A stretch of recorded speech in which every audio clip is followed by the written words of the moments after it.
Hi everyone, welcome to the ARP Rockstar series where Trades Futures highlight some of the amazing professionals that we have working within our ARPs. Today's guest is Megan Price. She is the Executive Director of the Missouri Works Initiative. I'm going to go ahead and give you a little background into Megan's experience as the Executive Director of the Missouri Works Initiative, a nonprofit sponsored and supported by the Missouri AFL-CIO. Megan Price leads 5 apprenticeship readiness programs, which have successfully placed over 400 individuals into life-sustaining careers in the skilled trades through registered apprenticeships. She leverages Missouri State workforce and joint labor management board memberships and community partnerships to address barriers preventing individuals and the state from reaching their full economic potential. Having previously served as a chief of staff in the Missouri State Senate, Megan brings her workforce development policy and mastery of governmental challenges to support the state in addressing its skilled workforce shortage, aligning the mission of policymakers with that of the labor movement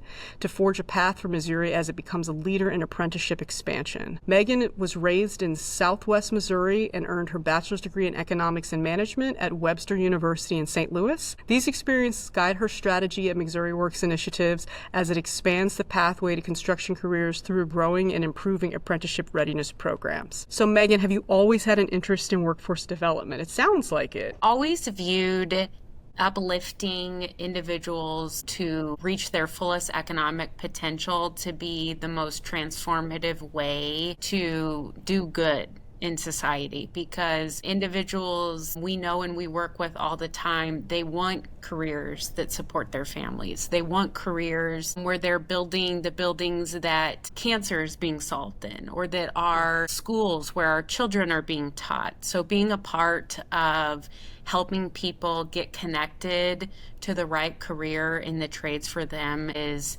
the most incredible job. Your program is amazing. You know, if you all aren't following them on social media, you need to be following them on social media. It's our team. And I want to say it's our team that's amazing. Yeah, no, they're doing a lot of amazing work. So I'm going to give a little background into the Missouri Works Initiative.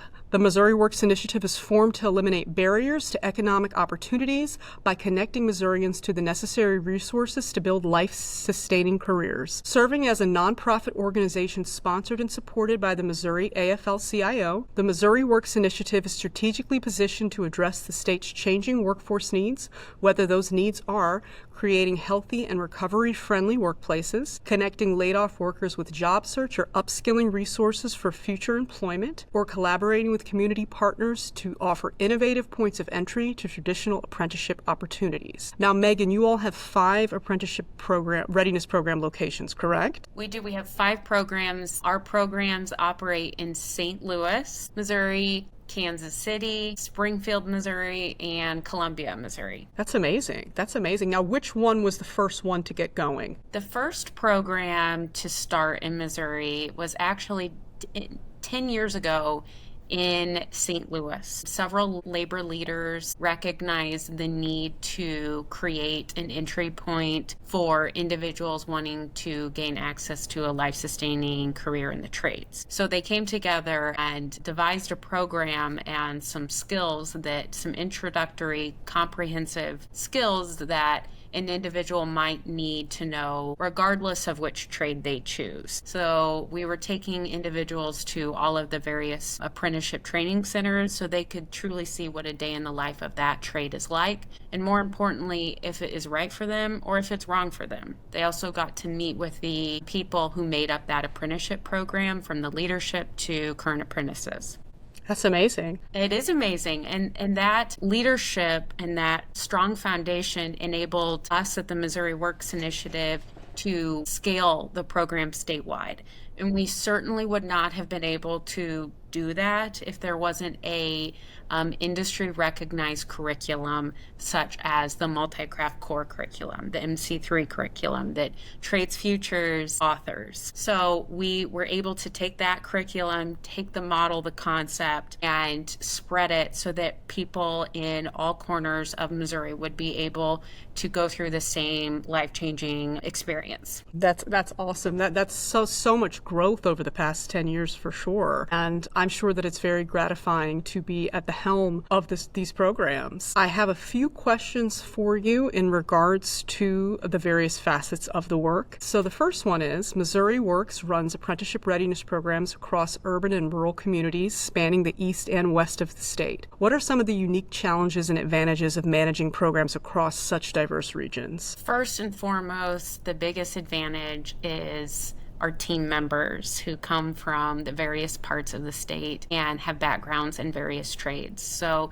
even though we are hours away from each other, we make it a point to come together a couple times a year, and we're always able to share best practices, good ideas, even talk about the struggles, because let's be real, this work, it is challenging. It's heartbreaking dealing with some of the helping students overcome some of the barriers that they face that are just in the way of preventing them from getting on a stable pathway in a good union job. So our team, we're able to find out, okay, there might be a lot of work in Kansas City right now. There might be a lot of work in St. Louis. We're able to really shift and stay flexible about the economy of Missouri and the bigger projects that are happening in Missouri. The biggest one that's impacting a lot of our programs is the I-70 expansion, which was a part of the infrastructure bill that was passed. Missouri is expanding and adding a lane on both sides to the highway that goes from St. Louis to Columbia into Kansas City. So that is just one of the unique opportunities to see a project that's going to touch 3 of our programs. And at some point, we hope that I-44 is also expanded so that Springfield can share in some of that really exciting infrastructure work going on.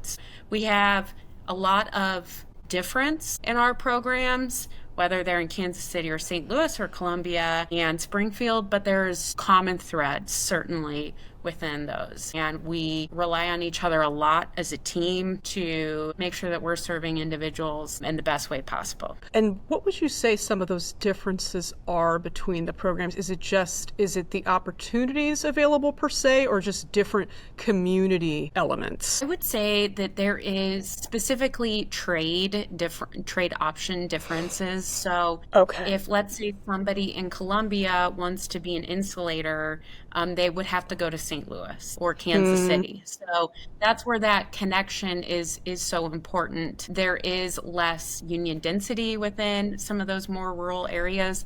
There's less training centers. So that's, again, where we rely on partners. Actually, we have some of our cohorts come together as some of the apprenticeship training centers are in various parts of the state. The operators, for example, are in Silex, Missouri, which is halfway between St. Louis and halfway between Columbia. So there's the opportunity for both of our programs to go to one training center at the same time and meet with fellow members of cohorts in other programs. So we do see a lot of difference between the class sizes as well, but we're always working with our labor partners to anticipate what projects are going online, how many openings there are for the apprenticeship, if it's a good part of the construction cycle, and making sure that we have class sizes that are reflective of the areas in which they operate. And then that's pretty much leading into my next question, and you may have answered it. It sounds like you answered a lot of it already, but how do you ensure that both urban and rural participants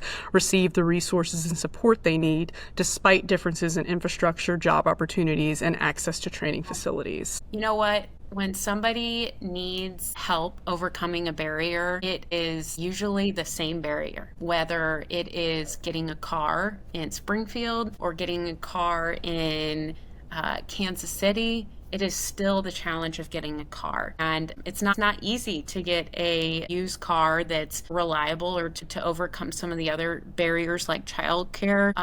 Even though the programs operate in very different markets, a lot of those difficulties and barriers are the same. So it is another time where our team comes together to, rely on each other and share best practices.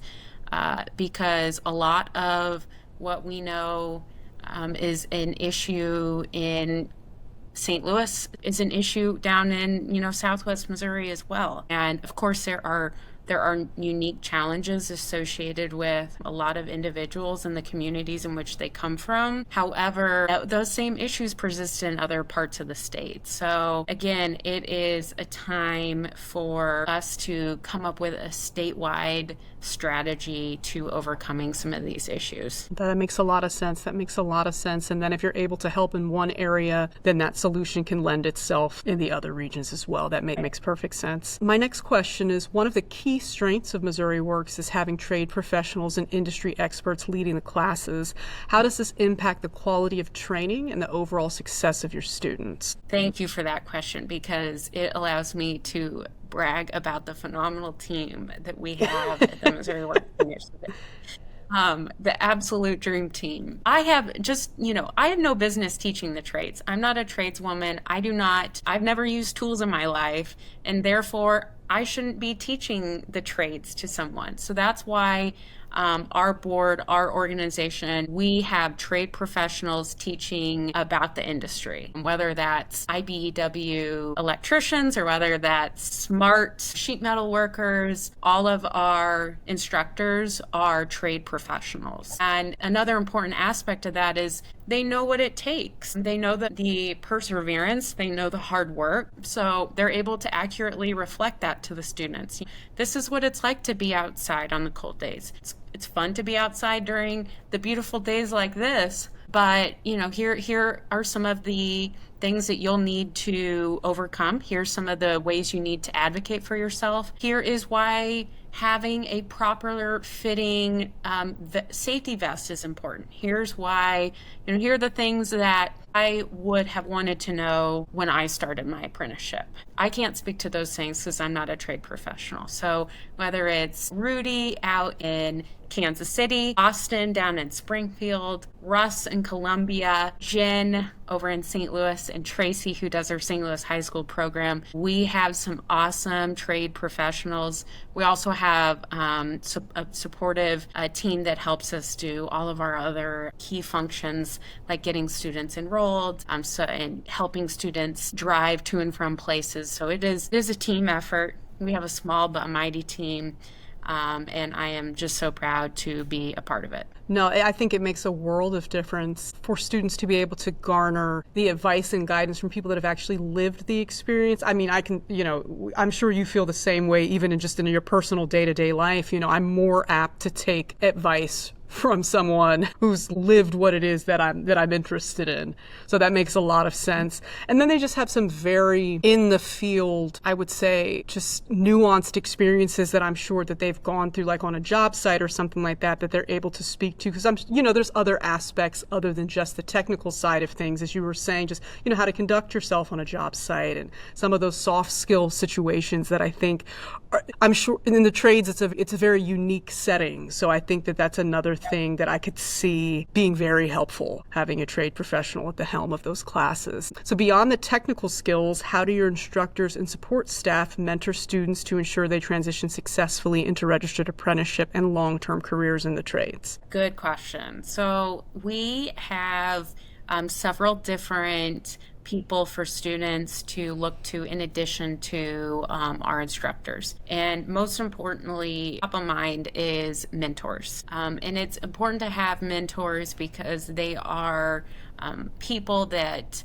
a new apprentice can go to that's maybe not their supervisor, that's maybe not their instructor, and they can truly get some insight on shared experiences. It's important to have mentors that look like their mentees, right? That there's that relatability and established trust. So we run mentorship networks, again, with the support of Trades Futures and NAB2 to connect trade professionals outside of our team with individuals. Now, more internally, our team, we're working with individuals from the time that they start the cohort until the months afterwards to make sure that they know the entry process of their chosen trade, their top 3 trades, so that they are getting connected directly to contractors should they be pursuing a trade that is a letter of intent that they are staying on top of those aptitude tests, which again, we have a lot of prep, electrical prep, mechanical prep, that Trades Futures helps us get students prepared for those trade-specific aptitude exams. So helping the students just nail those exams and present well in interviews. That is another way that we're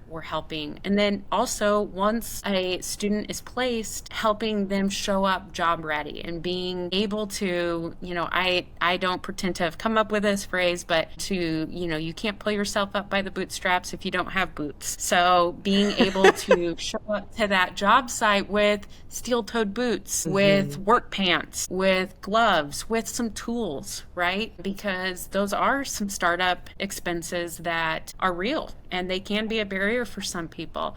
And so we're able to provide a stipend to help students on their apprenticeship journey. And it's been, anywhere from buying a winter coat, a Carhartt coat to keep them warm, to buying an insulated lunchbox to keep food cool when it's 100 degrees outside. Whatever we can do to, again, continue to show the students and graduates that we're invested in you and that we want to see this through. Now it sounds like such a well-rounded approach to getting participants prepared for, their next chapter, and I think that that's phenomenal. I also think that just having that emotional support as well is as I'm sure, very beneficial for the participants involved. But yeah, it sounds to me like the participants going through Missouri Works Initiative are going to be very well prepared for a registered apprenticeship. Yeah. Given the variety of Missouri's workforce needs, how does Missouri Works, let me do that one more time. Given the variety, right.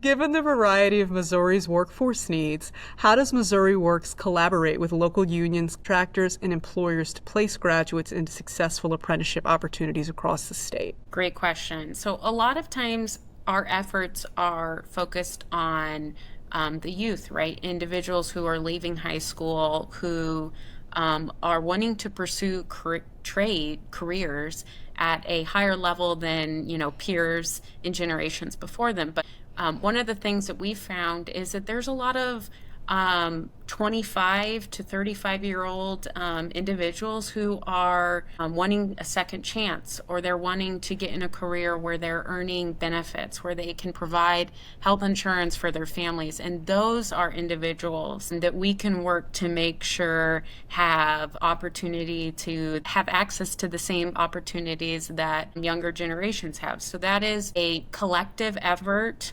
between our union trade partners, between contractors, and with the state of Missouri. The state of Missouri is thankful to have leadership that is focused on workforce development, and it is a common ground for so many people. And so we work with the state to get individuals upskilled, to get more short-term credentials so that they can start in careers that aren't just jobs, and that support them and their families, and that have educational opportunities for individuals. Because frequently people don't understand, the general public does not understand that apprenticeship includes schooling. Sometimes apprenticeship includes an associate's degree. Sometimes apprenticeship is the start of somebody from getting a construction management degree, etc. So helping Missouri achieve its goals of getting more individuals the education needed to enter into these jobs is a task that we happily welcome. Missouri is actually number 3 in the country for completed apprenticeships. And we hover around 2 to 3 for new apprenticeships. And we're,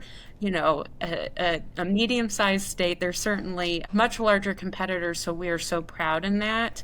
And I think that statistic is reflective of how much of a concerted effort it has to take from a lot of key stakeholders. I also would be remiss to not give a shout out to a lot of our contractor partners, the AGC Site Contractor Association. They're very much a part of this and a voice for contractors as well. Now, it sounds to me like it is a group effort, and Missouri is really on top of making sure that these opportunities are accessible. And I think that is absolutely fantastic. I'm sure a lot of lives have been changed through your program. So my final question is, what's the most gratifying aspect of the work? The most gratifying aspect of the work is when a year or so goes by, from the time somebody graduated from our programs, and I see them at a labor event, or they are getting closer to journeying out. Since I've been with the Missouri Works Initiative, I have not yet been to one journey level graduation, but I can't wait to go to one. They have happened, and what I'm really have my eyes set on is when some of those individuals become leadership within their unions, when they start businesses, when they run for office, when they become the change makers in their communities that we so desperately need. So that is the most gratifying and a lot to look forward to. Absolutely, absolutely. And I'm sure that that is very much on the horizon. Thank you so much, Megan, again, for having this chat with me and sharing more about the Missouri Works Initiative program. Please let our viewers know where they can find you all online. Yes, anybody can learn more about our programs and apply for them at moworksinitiative.com. And on there, you can get in contact with all of the team members I talked about, apply, learn about some of the testimonials from our students. We are so thankful for everything that Trades Futures does to support our programming in Missouri, and we hope there are so many more lives to change. No, thank you so much. We're so proud and to have you all as a partner, and we look forward to continuing the relationship further for years to come. And thank you again, Megan. Thank you so much for your time. Yes. Have a good rest of your day. Thanks, you too.